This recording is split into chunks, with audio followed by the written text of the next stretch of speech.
A heaping helping of comfort food coming your way today on Cindy's Certified Recipes. Today's an extra exciting day in my kitchen. I'm making a huge family fave. It's my version of chicken fricassee. And it's such a big favorite that my daughter even asks for this as her birthday meal every year. And so we're gonna dive right in and start chopping up these veggies. But first I'd like to ask you guys if you like to watch everything being prepared on camera, or if you prefer that I chop them up in advance and we just start into the cooking. So let me know in comments and that would be great. In fact, if you enjoy my channel content, I'd also appreciate if you guys would subscribe if you haven't already. So let's get to this onion here. And I have this nifty little chopper that I love to use for onions, so you don't ever shed a tear. You just cut them up in chunks, toss them in there.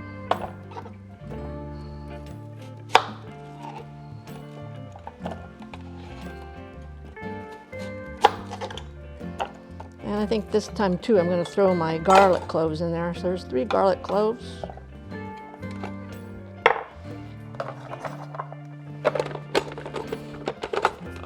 You roughly put that on, doesn't have to be on all the way.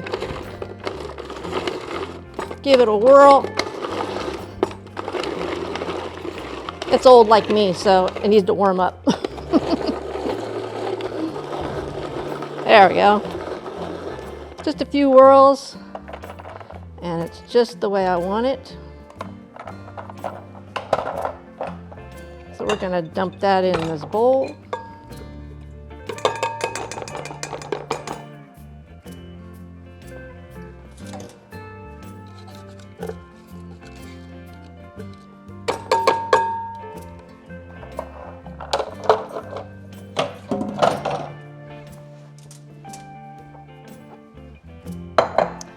And then we're gonna slice up our carrots. And since this is like a French chicken stew, I like to leave the veggies a little on the larger side. And I like to cut them on the diagonal.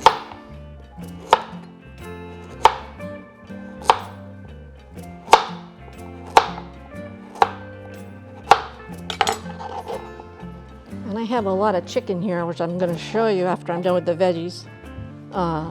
So doing a few extra that I would normally do because my chicken was so big. So that was 3 kind of small carrots.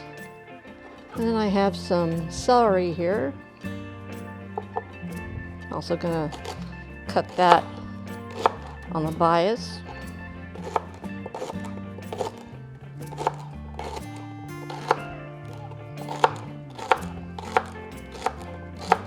When the fricassee or the stew is finished, I like to see the chunks in the sauce. There's that.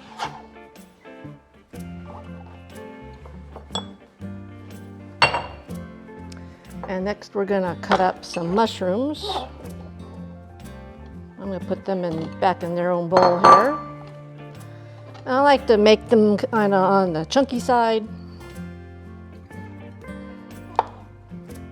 Again, if you've watched some of my past videos, anytime I use mushrooms and the recipe doesn't call for a particular type of mushroom, I like to use cremini. They don't break down like a button mushroom, and so you get to see them more in your finished product.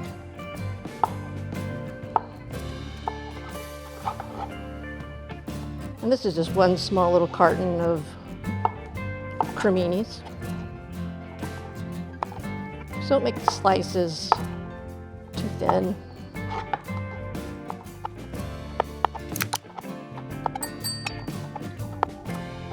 There's that. And now I'm going to start on the chicken. And I'm going to put on some gloves for that, just so I don't have to go over and wash my hands when I'm done with it. You can just pull the gloves off.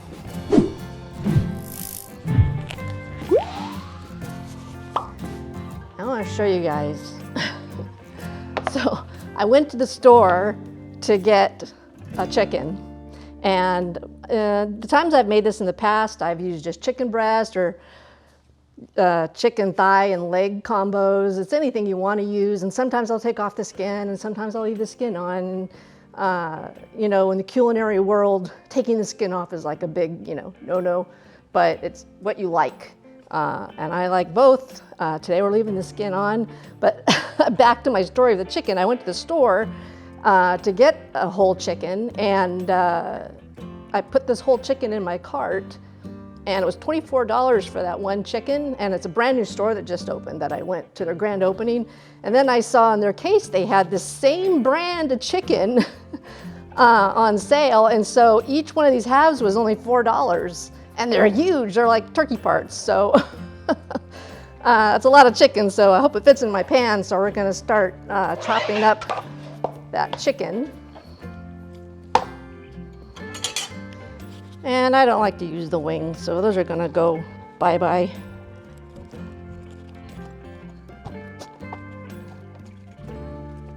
And you're just gonna follow the joints, feel for the joints.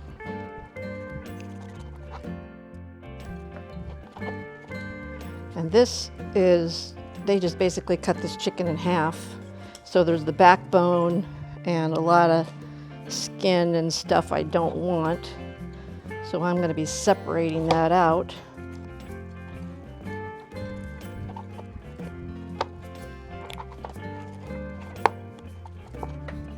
And this breast here is huge, so I'm probably going to cut that in half once I get some of these bones off.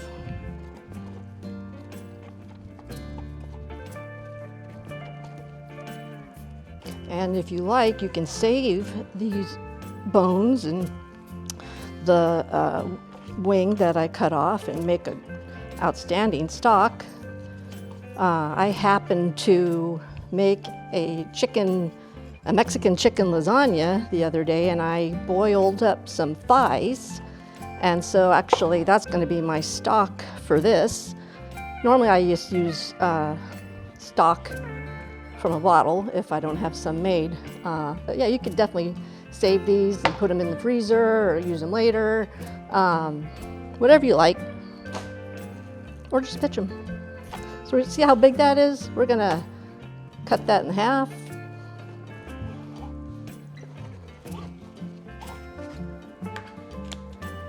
Start on our next huge piece.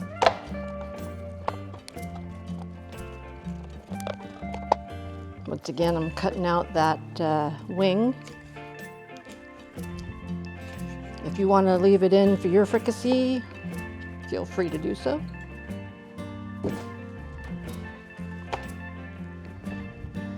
And here we have that back and these bones. I'm going to cut those out like I did the first time. Cut that breast in half. We saved that little tenderloin I cut by accident.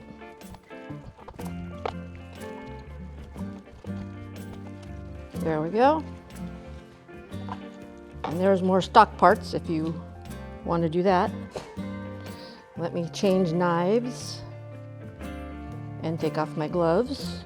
Now that we have our chicken all cut up, one thing I like to do different than my mom when she makes this is I like to season my chicken before I flour it. And what my mom does is she takes her flour and she puts her seasoning, salt and pepper, in the flour, and then she flours the pieces. And to me that wastes a lot of seasoning, and I think it stays more seasoned if I do it first and then put them in the flour. So we're gonna put a generous amount of salt on there.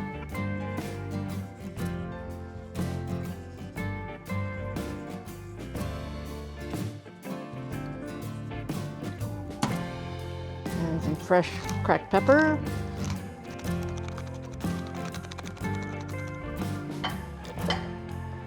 Give that a pat so it sticks on there. Do the other side. There we go. A little salt. And more of that pepper again. That looks good. Give it a pat. And now I'm going to put all that chicken in the bag of just all-purpose flour.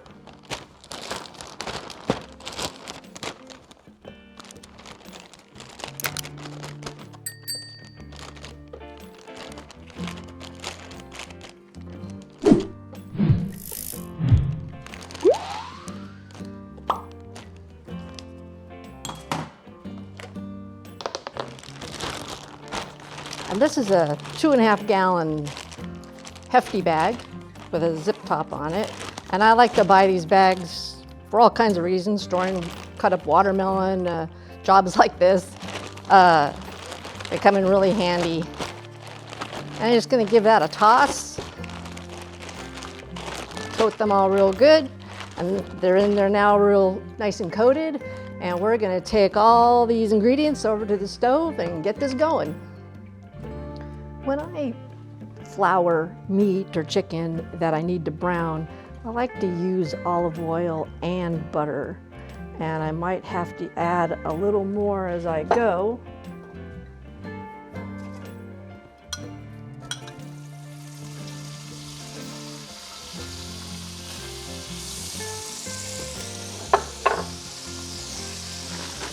We're gonna get our chicken. I'll have to brown that in batches. I'm just going to pull it out of the bag that we floured it in, shake off the extra, lay it in the pan. You don't want to crowd the pan to get the best browning. Try to start with skin side down if you can tell which side is skin side down.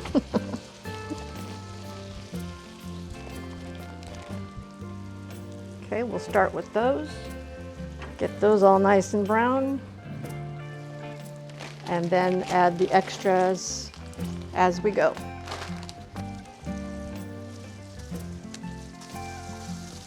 Just gonna give those a peek.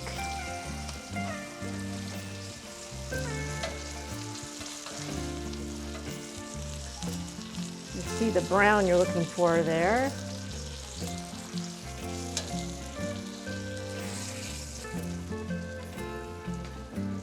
The leg I like to give multiple turns to if you're using legs, because they're round.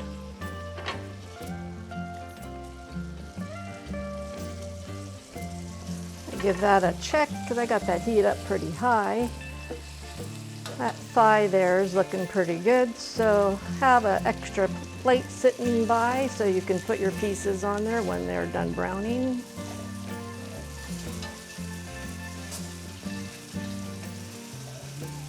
Give that leg another turn. And I'm going to add a little more oil to the pan.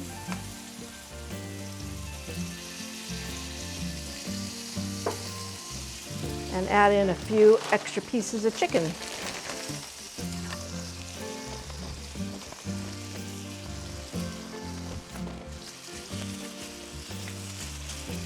Just a little more oil. This is olive oil, if I didn't say that.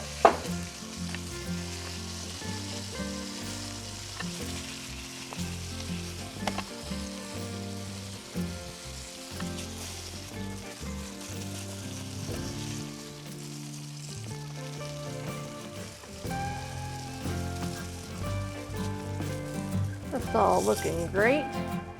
And so I'm going to lower my heat just a little bit there and add in a couple tablespoons of butter.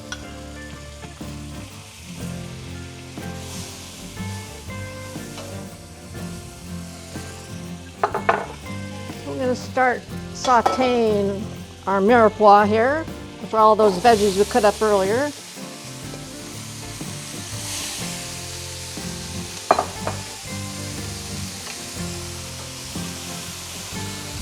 Lower that heat to medium.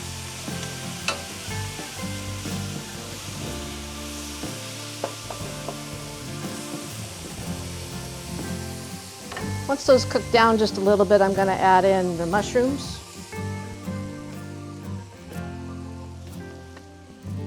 You can see all the juice that those veggies are giving off, so I'm going to add in our cremini mushrooms.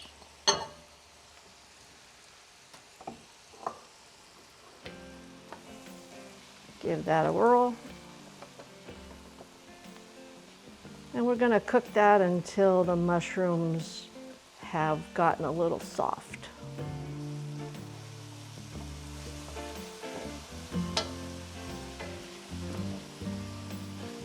Things are looking great. We're going to let those cook just a little bit longer for those mushrooms that weren't on the bottom. That's looking great. And even though I floured the chicken, I like to add a little extra flour to the sauce because I like a lot of gravy with my fricassee. Give that a stir. Now I'm going to add some white wine.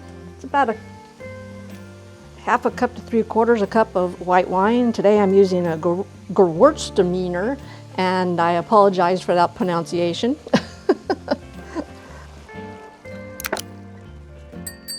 Bring that back up to boil.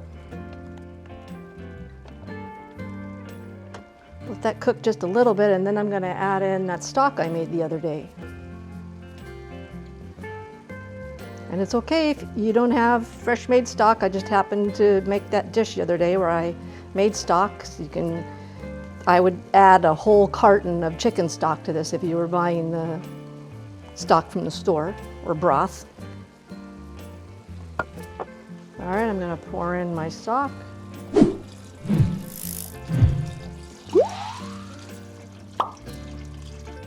And I'm going to let that thicken up, and I'll probably have to add a little more as it gets thicker and establish my gravy before I add the chicken back into the pan. I can tell by those bubbles that it's getting thicker, and I will have to add more stock. And before I add that stock, for those of you who have seen my previous videos, these are bay leaves, and I always have to laugh when I hear people say, oh, there's no flavor to bay leaves. Well, when you see bay leaves in the store, they're like pale in the jar. They've been, their life has been dried out of them. And actually my mom has a very giant bay leaf tree, and I talk about it in past videos. And so actually I was at my mom's just last week, and I broke off this branch. And so we're gonna just pull off 2 of those, stuff them in the pot. And bay leaves give off a very subtle flavor. But if you happen to get some from the store that, like I said, has had the lights dried out of them, then you're probably not gonna taste them too much, but they still are a very subtle flavor. But one that, if you don't put them in, is missed. So we're going to add a little more stock to this. And you'll notice that I haven't added any salt or pepper yet because there's salt and pepper on the chicken. And I like to adjust that more toward the end than at this point. So we're going to let that thicken up a little bit more and then add in the chicken. That's getting all nice and bubbly. I'm going to turn the heat down and start adding our chicken back in.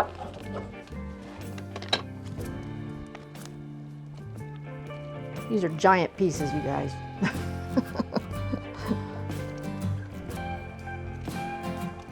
So yay, it all fits. And I'm just going to give them a turn. And that flour that was on the chicken is going to continue to thicken our sauce. And so I'm going to be putting the lid on and lowering that heat, excuse me, a little bit more because I just want a slight simmer. And I'll be checking it every 15 to 20 minutes, but that's going to be sitting here on the stove about an hour.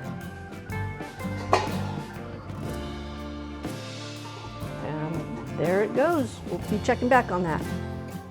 It's just about ready, you guys. We're gonna take a peek.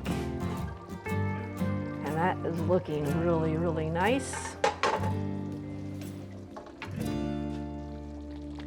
Give it a little bit of a stir. You can tell that is just starting to fall apart, which is exactly what we're looking for. I'm gonna give it a taste for salt and pepper. Definitely needs some salt and some pepper, which I expected. So I'm gonna add about a teaspoon of salt and about the same of pepper. Takes a while to get there with fresh cracked pepper. That looks good. Give it a stir.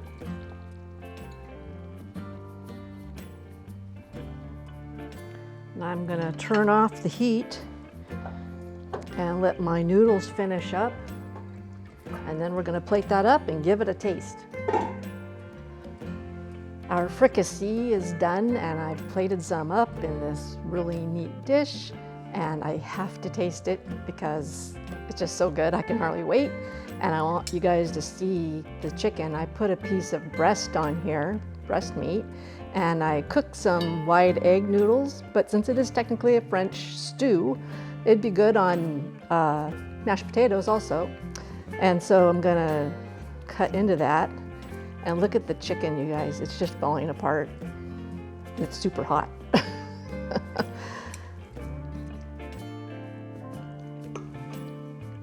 Look at that. Just fell apart. I don't need the knife.